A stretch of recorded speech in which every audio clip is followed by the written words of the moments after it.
అండి అందరికీ. అందరు బాగున్నారా? నేనైతే చాలా బాగున్నాను. మీరు కూడా చాలా బాగుండాలి, చాలా హెల్తీగా ఉండాలని కోరుకుంటున్నాను. నేను ఇంతకుముందు సగ్గు బియ్యం పప్కన్ అని చెప్పాను కదా, చూడండి పప్కన్లో ఎలా ఉంది, చాలా బాగుంది కదా.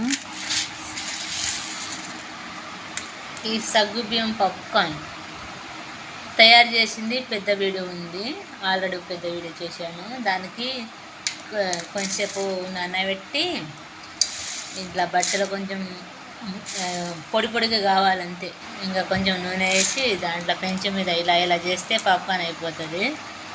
ఇంకా నేనేమో బెల్లం పాకం చేశాను, చాలా చిక్కగా. చూడండి బెల్లం పాకం ఇది.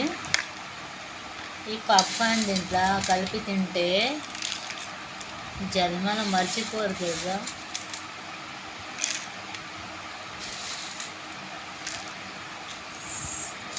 జన్మలో నిజంగా మర్చిపోరు. మీరు కూడా ఇలా చేసి చూడండి, ఎంత రుచిగా ఉంటుందో, ఎంత బాగుంటుందో, ఎంత హెల్దీ ఉంటుందో. మనమే ఇంట్లోనే సొంతంగా తయారు చేసి తింటే ఆ రుచి, ఆ ఆనందం, నేనైతే చాలా సంతోషం. పిల్లలైతే ఇంకా సంతోషం పడతారు, మా మమ్మీ ఇలా చేసింది అలా చేసిందని చాలా ఇష్టంగా తింటారు.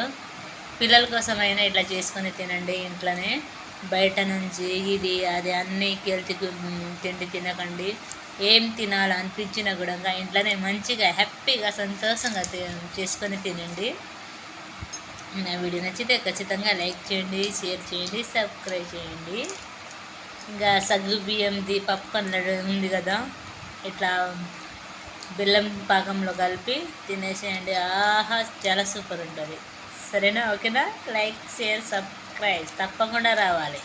ఇంకా కొత్త వీడియోతో నేను రావాలంటే లైక్ సబ్స్క్రైబ్, మీ సపోర్ట్ నాకు ఖచ్చితంగా ఉండాలి. సరేనా? బాయ్. మళ్ళీ వస్తాను జల్దీ.